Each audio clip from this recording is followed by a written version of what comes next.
ने खा ली हंसने वाली दवा। किशनगढ़ गांव में कीर्ति अपने बेटे दिवाकर और बहू अंशु के साथ रहा करती थी। तीनों बहुत ही हंसी खुशी अपना जीवन व्यतीत कर रहे होते हैं। अरे बहू, आज खाना मैं बना देती हूँ।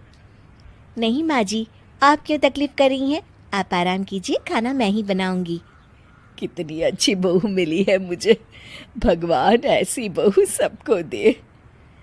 सब कुछ ठीक चल रहा होता है कि एक दिन गलती से अंशु हंसने वाली दवा खा लेती है।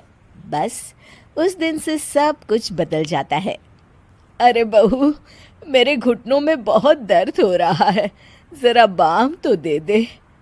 अरे बाम लगा कर क्या करोगी माँ जी? मैं पाँव दबा देती हूँ। अरे एक तो मुझे पाँव दर्द हो रहा है, ऊपर से तुम हंस रही हो। आई एम सॉरी माँ जी। अरे फिर से हंस रही है, जा तू मेरे कमरे से, मुझे तुझसे बात नहीं करनी। हे भगवान, ये क्या हो गया? अब माँ जी क्या सोचेगी? 2 दिन बाद कीर्ति घर में किटी पार्टी रखती है। उसकी सभी सहेलियां घर आने वाली होती हैं। अरे बहू, मेरी कुछ सहेलियां आज दोपहर को घर आने वाली है। आज कुछ खाने में अच्छा सा बनाना। सहेलियां? क्यों? मेरी सहेलियां नहीं हो सकती क्या? तुम फिर से हंस रही हो? नहीं माँ जी, मैं हंस नहीं रही हूँ। अरे फिर से हंस रही हो और बोल रही हो कि हंस नहीं रही। नहीं माँ जी, मैं तो तुम जाओ मेरे सामने से और किचन का काम कर लो, जाओ। दोपहर को कीर्ति की सभी दोस्त खाने पर आ जाती हैं। अरे वाह, घर तो बहुत सुंदर सजाया है कीर्ति। अरे मैंने कहा, ये सब तो मेरी बहू का कमाल है। अरे वाह, बड़ी गुनी है तुम्हारी बहू तो। हाँ हाँ, खाना भी अच्छा बनाया है। हाँ, बहुत ही गुनी है। तो हमको नहीं मिलवाओगी क्या, या छुपा कर रखोगी अपनी हीरे जैसी बहू को? अरे नहीं नहीं, अभी बुलाती हूँ।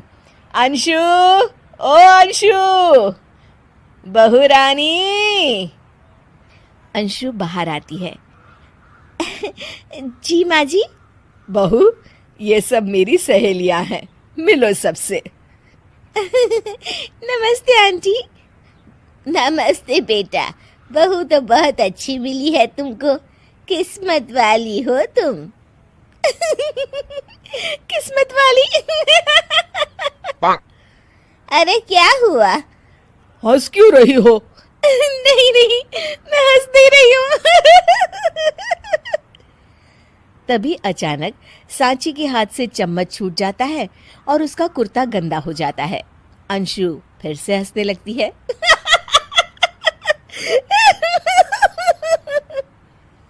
इधर सब सहेलियां गुस्सा होकर चली जाती हैं। कीर्ति भी नाराज होकर अपने कमरे में चली जाती है। हे भगवान, ये मैंने क्या कर डाला? इस तरह से तो माँ जी और उनकी सहेलियां नाराज हो गई। अगले दिन, बहू, ओ बहू, किधर हो? जी माँ जी। जल्दी से मेरे साथ चलो, पड़ोस वाले शर्मा जी की हार्ट अटैक से मौत हो गई है, उनके घर बैठक के लिए जाना है। अंशु तैयार होकर आ जाती है। थोड़ी देर में दोनों शर्मा जी के घर पहुंच जाती हैं। वहां पर सब रो रहे होते हैं। कीर्ति शर्मा जी की बीवी के पास बैठकर उन्हें सांत्वना देने लगती है। बड़े अच्छे इंसान थे मेरे पति। अच्छा। तुम हंस क्यों रही हो? वो अच्छे थे। हाँ हाँ, बहुत अच्छे थे अंकल। अरे अंशु, हंस मत। माँ जी, मैं हंस नहीं रही। मैं तो आंटी जी को बस दिलासा दे रही थी। सब औरतें अंशु की इस हरकत से हैरान हो जाती हैं। कीर्ति भी बहुत शर्मिंदा होती है और वो अंशु को लेकर फटाफट घर लौट आती है। अंशु, क्या हो गया है तुझे? हंस क्यों रही थी तू वहां पर? नहीं बाजी, मैं तो बस अरे तू फिर से हंस दी। जा तू अपने कमरे में, मुझे तो तुझसे बात ही नहीं करनी। मेरा बेटा ही तुझसे बात करेगा अब। रात को जब दिवाकर घर लौट आता है तो कीर्ति दिवाकर को सब कुछ बताती है। ठीक है माँ, अब फिक्र मत करो, मैं अंशु से बात करता हूँ।